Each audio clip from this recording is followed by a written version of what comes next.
Welcome to Cornerstone TV, bringing you the latest news and views from around campus. I'm your host, Nathan Holtmeyer, and today we'll be discussing a variety of topics, ranging from advising to the sound issues in the band room. So don't go away because CTV starts right now.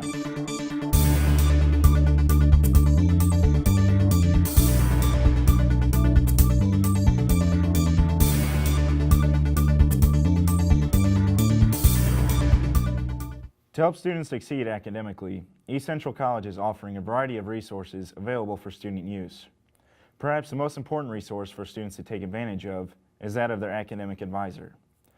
The first thing the student needs to do is to take initiative in understanding how to use the resources available to them, especially that of their academic advisor. Director of Advising and Counseling Tammy Weinhold says, "When it comes to academic advising, the most important thing is that the student understands that it is their responsibility." Close quote. The student needs to know what their major is, who their advisor is, and how to get in touch with their advisor to set up meetings. If a student doesn't know who their advisor is, they can find out by going to their East Central account. An advisor helps students in planning class schedules as well as planning for graduation. They also serve as a mentor and give advice on the field that the student plans to go into. The advisor understands academic requirements, which is why students must check with them before registering for classes. The student needs to bring a fact sheet for his or her major, a transcript, and a program evaluation sheet when meeting with their advisor. The fact sheet can be found on ECC's homepage. The program evaluation sheet and the transcript are available from East Central. Snow hit East Central College by storm this year, and along with it came a new plan for snow schedule changes. This year there will be two separate decisions for the cancellation of classes and activities. A decision for day classes, and then a separate decision for evening classes. If bad weather comes in overnight, an ECC campus needs to be closed for the day, then the college will cancel all day classes. The college will make a separate decision for the evening classes later in the day. If conditions improve and students can make it to class safely, then the college will reopen the campus starting at 5 p.m. The evening classes and activities will be held, preventing the loss of an entire day. ECC President Dr. John Bauer said, "What we think will happen is that the snow schedule changes will better allow us to manage when we are open." Close quote. Overall, the snow schedule changes will help ECC better manage when the campus is closed for bad weather, and then when and how soon the campus is able to reopen if road conditions are improving. The music program here at ECC has recently been under review for the National Association of Schools of Music, or NASM accreditation. Upon review, a few changes were recommended in order for the department to receive full accreditation. Among them were the sound issues in the band room, a problem that has plagued the department for quite some time now. The band room lacks acoustical panels and carpeting, among other things.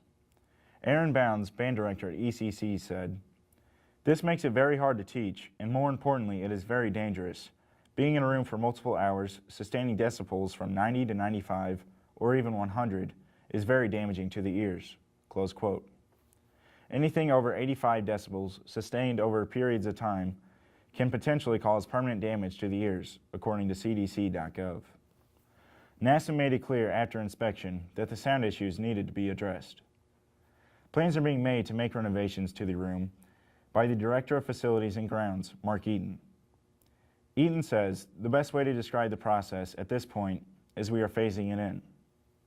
Eaton intends to hire a subcontractor to complete the project. The rest of the work to the choir room and faculty offices in the music department are going to be done in-house, according to Eaton. There is no set timeline or date these renovations are set to take place, but steps are being taken to fix the sound issues in the band room.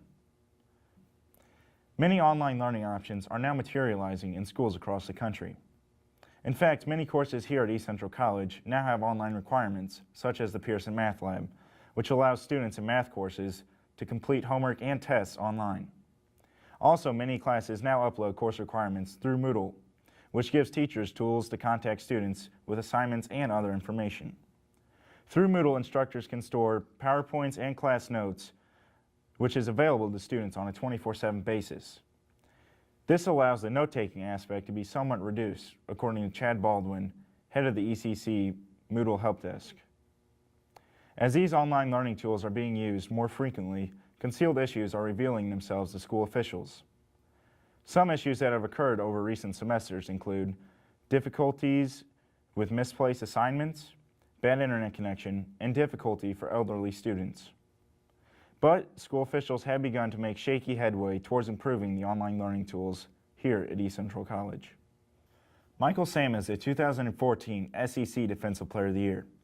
He is also an openly gay athlete, making him the first of which to be considered in this year's upcoming NFL Draft.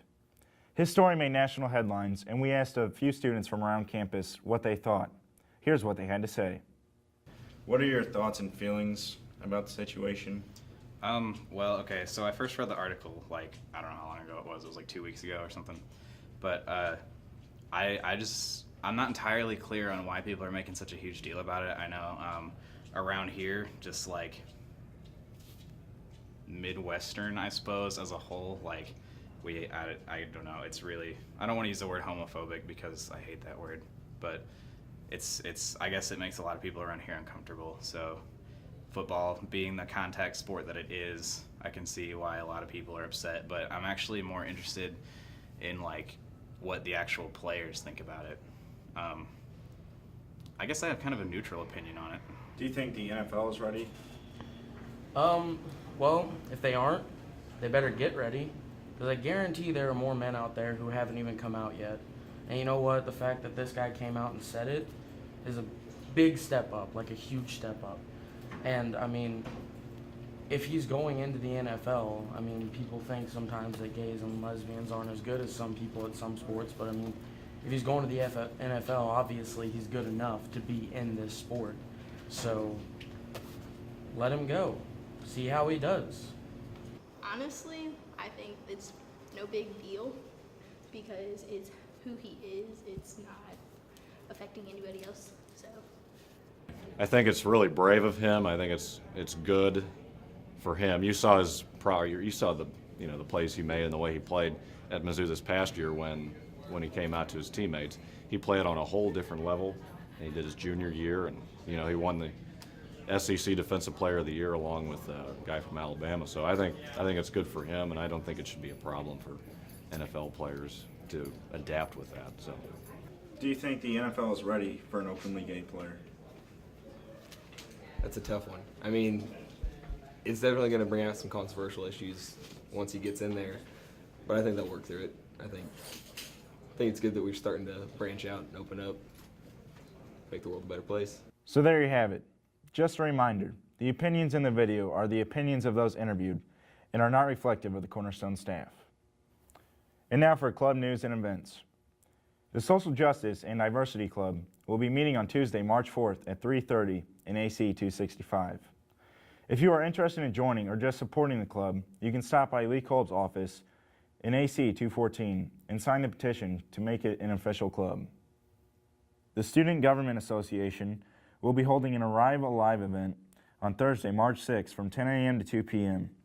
It will be held outdoors in the quad or in the cafe lobby in case of rain. PTK Bingo Night is on Friday, March 7th from 6 p.m. to 10:30 p.m. in ECTC. Be sure to tune in for our next show on March 14th. Thanks for watching. Have a great weekend, and we'll see you next time.